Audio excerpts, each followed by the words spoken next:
Hi, everybody. Welcome to English Digest. I'm Tom. Hi, I'm Stephanie. We are now entering into the realm of literature. It's our literature unit for the month of March, as March is coming to a close. So we just have enough time to get this unit in to encourage you to do some reading. And the book we're going to be talking about today is called Scoop. And it's by a famous English writer by the name of Evelyn Waugh, who's written other stuff as well, but we're going to focus on his novel Scoop, and it pokes fun at the news industry. It kind of makes fun of the news industry because sometimes I think we take it too seriously. Poke also means like to take your elbow and kind of hit the person who's standing or sitting next to you to get their attention. You can poke somebody that way. You might poke something in your eye, which hurts. But if you poke fun, as Tom said, poke fun at something or someone, you make fun of them for being kind of silly, or you're kind of mocking them. So we're going to talk about this novel called Scoop that was written by someone who spent quite a bit of time as a journalist. So he kind of knows what's going on out there in the real world. So we're going to talk about the plot for the first couple of days and then talk about the author. But in any case, his name is Evelyn Waugh, and his story is called Scoop, and that's what we're going to summarize today and tomorrow. And then the day after tomorrow, we will summarize his actual history. We'll talk about the writer himself, but let's summarize the novel here. Let's read the first part, and we'll be right back. John Boot is a successful novelist, but he wants to leave Britain for a while to avoid a romance that has gone wrong. He uses his influence to obtain a position as a war correspondent in the African Republic of Ishmaelia, where a civil war is said to be in progress. However, owing to confusion on the part of the owner of popular newspaper The Daily Beast, the job is given to the Beast's part-time nature writer, William Boot. William has no wish to travel to Ishmaelia, but is dispatched nevertheless. William takes a private plane to France and offers a spare seat to a British man who seems in a hurry to depart. The man who doesn't introduce himself later meets William on a train and promises to repay the favor someday. Aboard the ship to Africa, William makes the acquaintance of Corker, a somewhat crude journalist for a news agency. Corker explains that foreign correspondents mostly make things up, while newspapers print whatever supports their editorial position. The two finally reach their destination, Jacksonburg, capital of Ishmaelia. However, nothing of interest seems to be happening. The city is crammed with journalists, but there's no fighting, no rebel army, and nothing to report. One journalist learns that a Swiss man has a false beard and reports that a Russian agent is stirring things up in Jacksonburg, but this is quickly denied. Frustrated, Corker and the others drink and complain, while William tries to understand matters. William's superiors back in London make urgent requests for news bulletins, but he has something else to occupy his mind. He has fallen in love. Let's get going, guys. Our title is Scoop. The name of the novel pokes fun at the news industry.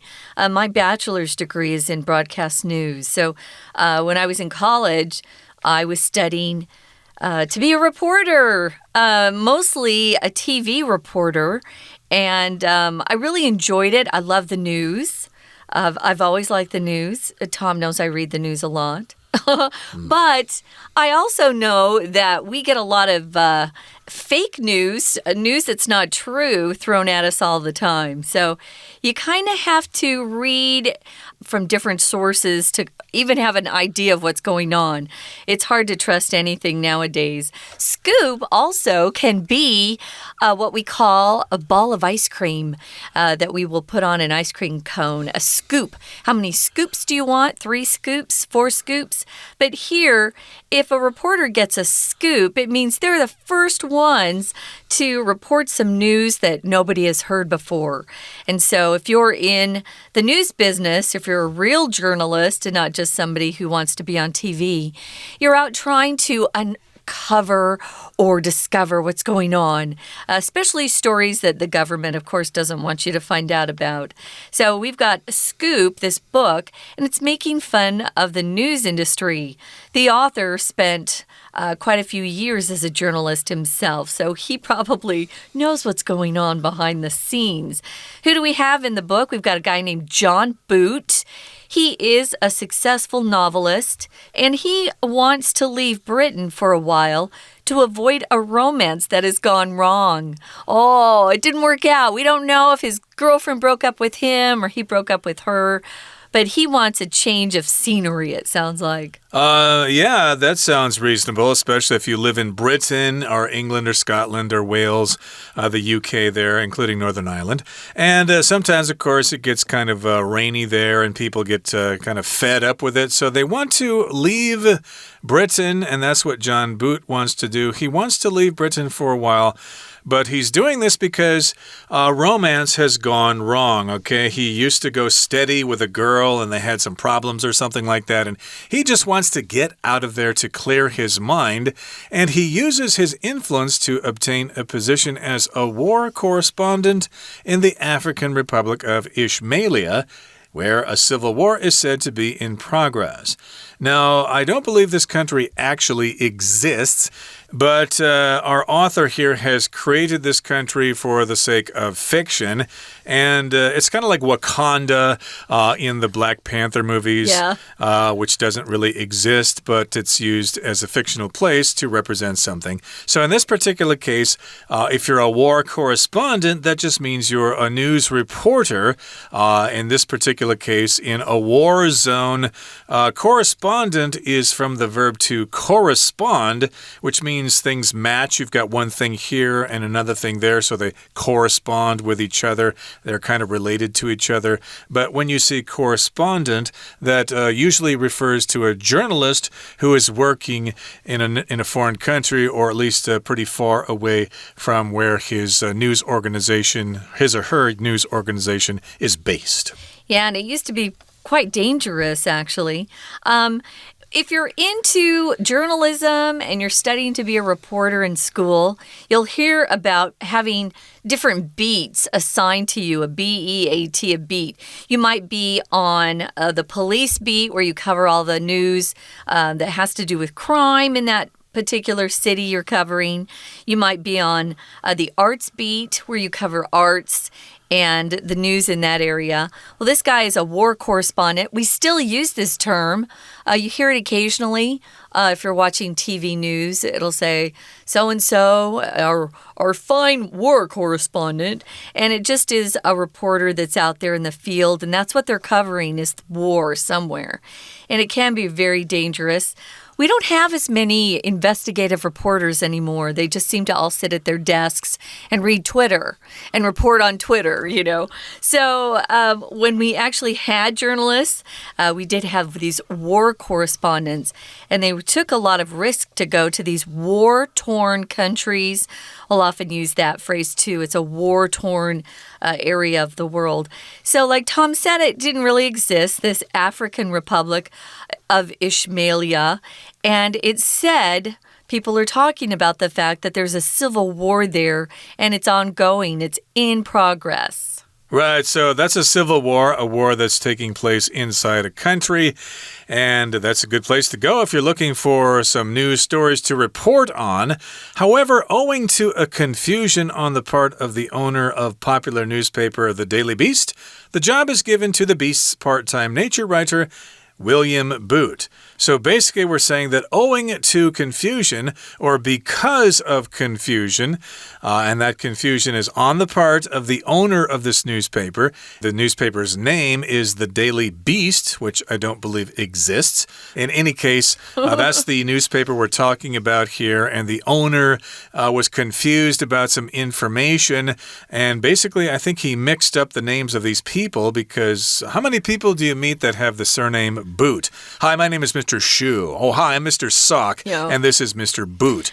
John Boot and William Boot. So he mixed those two people up and, well, William got the job, not John. And William actually has no wish to travel to Ishmailia, but is dispatched nevertheless. He's sent there anyway, even though he'd rather stay in England and write about gardening or birds or foxes or whatever. Sounds better to me, too. If you're dispatched to a place, it means you're sent there by your boss or the country. We can dispatch a telegram or some troops will be dispatched to an area of the world. So he's dispatched there. He doesn't want to go. I wouldn't either. It sounds like a dangerous place that doesn't have a lot of the niceties. He probably has to live kind of a rough life. So in the second paragraph, it says, William takes a private plane to France and offers a spare seat to a British man who seems in a hurry to depart. So he seems kind of anxious, like he wants to get out of there.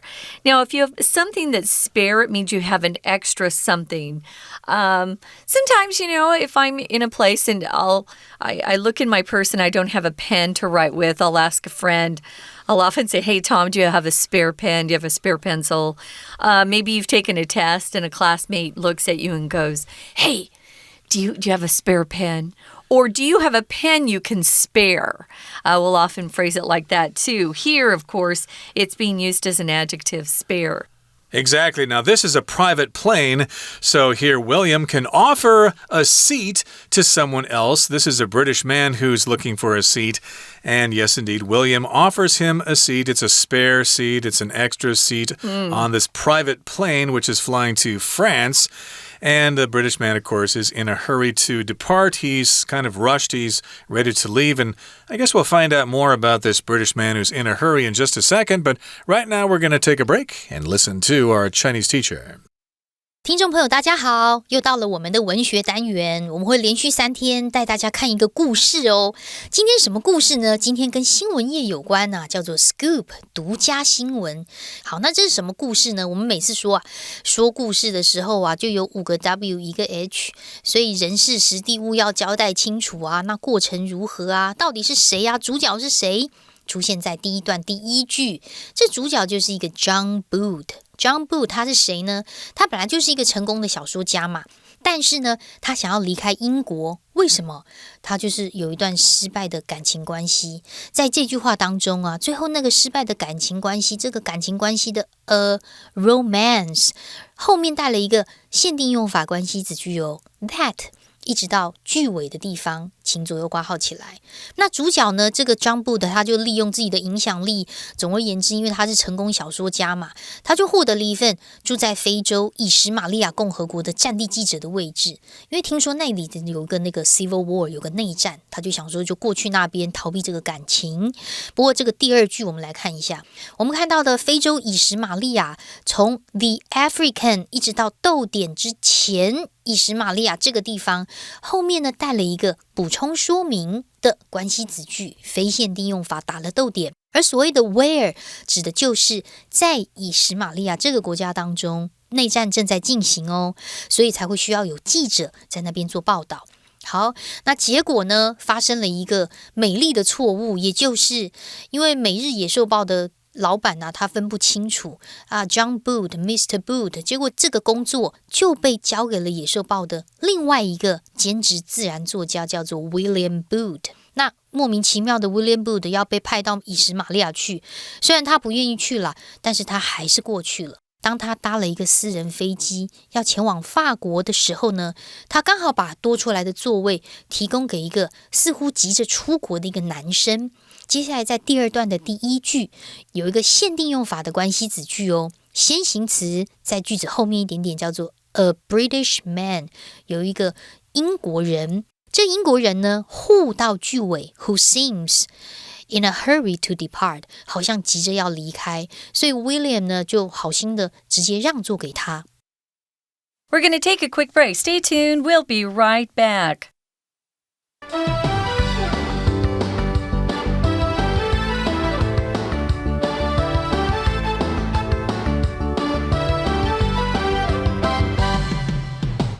Welcome back, guys. It's day 1 of our literature unit, and we're taking the next 3 programs and talking about the novel Scoop and its author. And when we started talking about the plot. So there's John Boot. He's a successful novelist, but he wants to get out of England, get out of Britain for a while because he's had a bad romance. And he uses his influence to get a position as a war correspondent in the African Republic of Ismailia, where supposedly a civil war is in progress. However, there's some confusion on the part of the owner of a popular newspaper called The Daily Beast. Today, The Daily Beast exists in America, but it's a magazine, an online magazine now. I don't think they publish anymore. Who's publishing? No one's publishing anymore. Everything's online. But back then, I think they're making this up. He comes up with this fake newspaper called The Daily Beast. But what happens is the owner of the newspaper, The Daily Beast, gives the job to the Beast's part-time nature writer, the wrong Boot. He gives it to William Boot.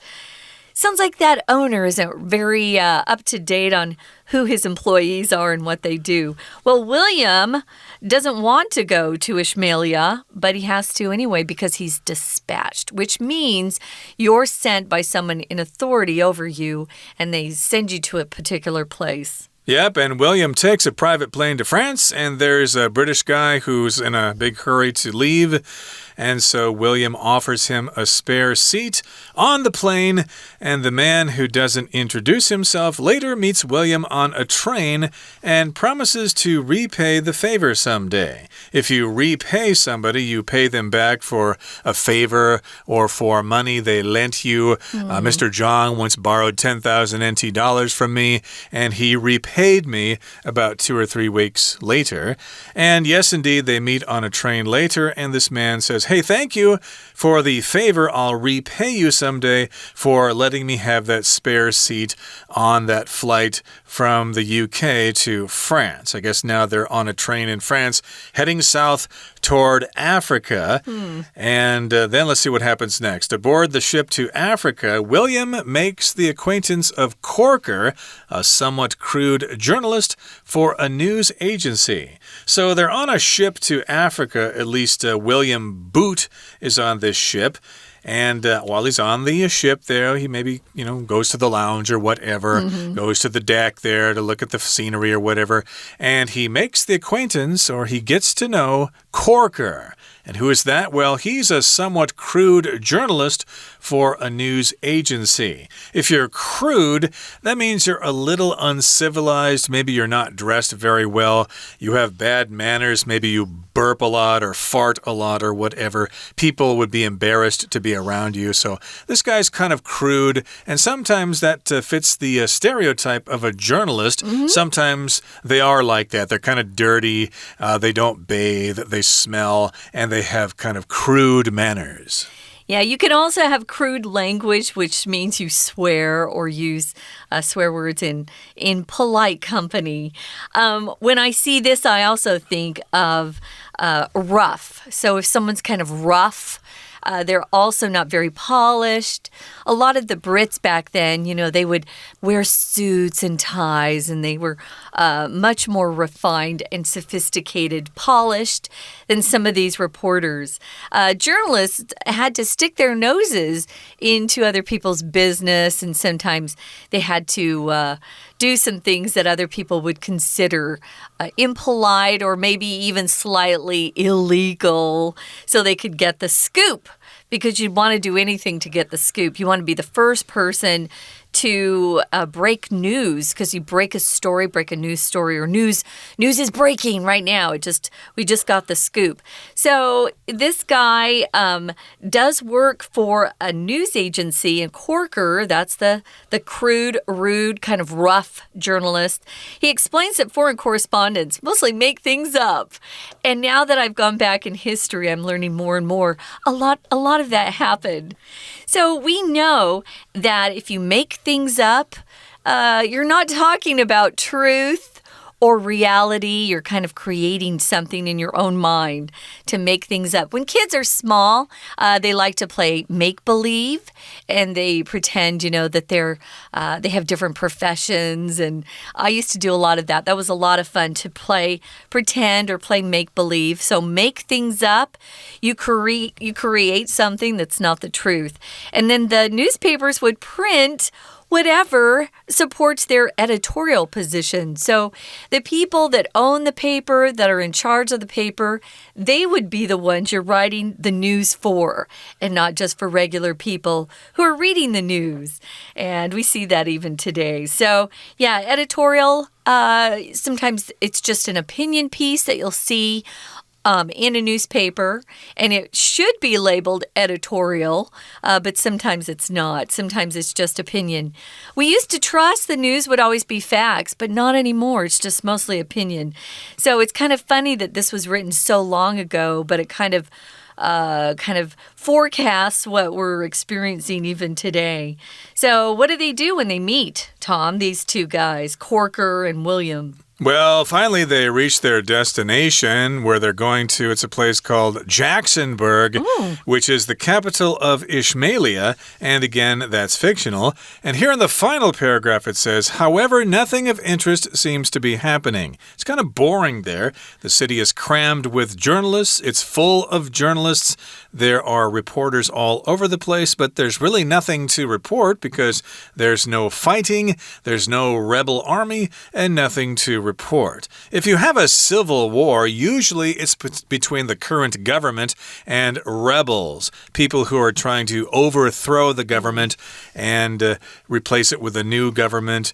And so this is a rebel army, but there's no one there to talk to, so really nothing's happening there. There's nothing to report. Oh, so one journalist learns that a Swiss man has a false beard, so he's got kind of a disguise he's wearing, and reports that a Russian agent is stirring things up in Jacksonburg, but this is quickly denied. Who knows what's really going on? Frustrated, Corker and the others drink and complain. Actually, a lot of journalists are drunks. They have an alcohol problem. They're mostly alone. It's kind of a tough life. While they're drinking and complaining, William tries to understand what's going on or understand matters. William's superiors back in London, remember he works for the Daily Beast, they make urgent requests for news bulletins. A bulletin would just be when you update people on what's going on in the news. We used to hear this word a lot, but it's kind of an old-fashioned thing. It's just a short official statement or broadcast summary of news that's going on. And they're wanting to know, hey, William, we sent you over there. What the heck's going on? But he has something else to occupy his mind. Oh, what's that? Well, he's fallen in love. Yep, sometimes we get a job, but we meet somebody who we like, a handsome boy or a beautiful girl, and we think, I don't really want to do my job now. I want to be with this girl or with this boy. Okay, that brings us to the end of our explanation for today. Here comes our Chinese teacher. 那故事如果会莫名其妙出现一些就算是没有名字的这个角色，一定会有特别的情节铺陈。因为接下来故事告诉我们，这个没有自我介绍的男人在后来的火车上又遇到了 William， 而且还承诺有一天会报答他的这个 favor， 他的人情哦。在第二句这个地方我们看到是非限定用法的关系子句。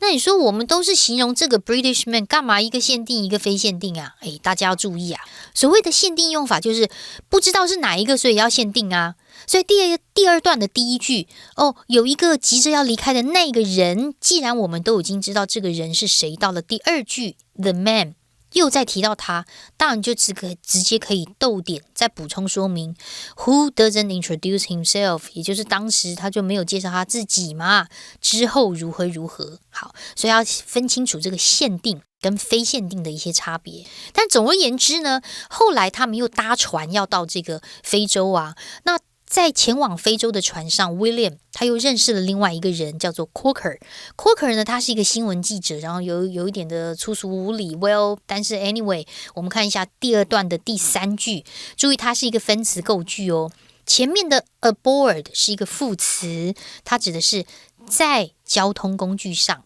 那这个分词构句省略的是 when William is aboard when William is 都省略掉，因为重点就是表明一个状况就是在船上的时候 aboard the ship to Africa， 所以把 when 连接词删掉， be 动词 is 变成 being， 在句子的简化里面 being 是没有意义的，也不带功能了，再删掉，而 William 就是逗点之后主词的 William， 所以这个 William 也直接删掉，就留下了 aboard， 其实 being 也删掉，这叫做简化，句子的简化或所谓的分词构句。不过在这句话当中还有一个字我们可以提出来看一下，这个字就在逗点之后的 somewhat 是个副词，它就是在某些程度上有一些的意思，跟它有一点很像的字叫做 somehow SOMEHOW， 那个 somehow 呢则指的是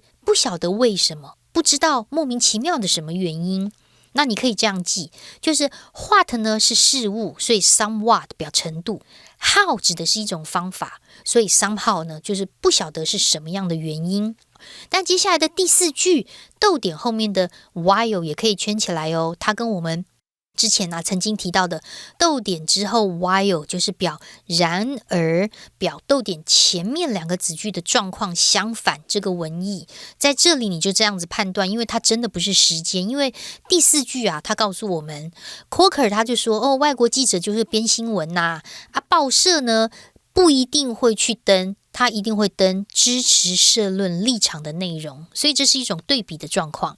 那后来呢，两个人呢结识了之后聊聊天，就还是抵达目的地了，抵达了伊什马利亚的首都 Jacksonburg。不过到第三段好像没有什么发生什么战事而且城市都挤满了记者，没有冲突，没有叛军， nothing to report， 根本没什么可以报道。那他们就想说哎呀怎么会这样呢？ Coker 跟其他记者都觉得心灰意冷，他们就在那边喝酒抱怨，但是 William 就在想到底发生什么样的事情。第三段第四句我们又看到一个分词构句省略的是 because 这个连接词，主词是 Coker and the others 跟其他的记者，也就是逗点之后的主词啦。还有一个 be 动词 are 也删掉了，只留下了被动式的 frustrated， 觉得很挫折，他们就喝酒抱怨。好，同样在这一句逗点之后的 while 也是一个表对比的状况，然而呢 William 跟他们的状况不一样他只是在想说到底发生什么事。那故事呢到今天的结尾是 William 在伦敦的上司就告诉他说赶快来给我一些新闻快报可是却有其他的事占据了 William 的心头，因为他爱上某人嘞。我们明天还要继续听故事我是 Anna， 我们明天见。That's it for today. I suppose you're all looking forward to our next program when we continue to summarize our featured novel for the month of March, Scoop, by Evelyn Waugh. Please join us then. From all of us here at English Digest, my name is Tom. I'm Stephanie. Goodbye. Bye.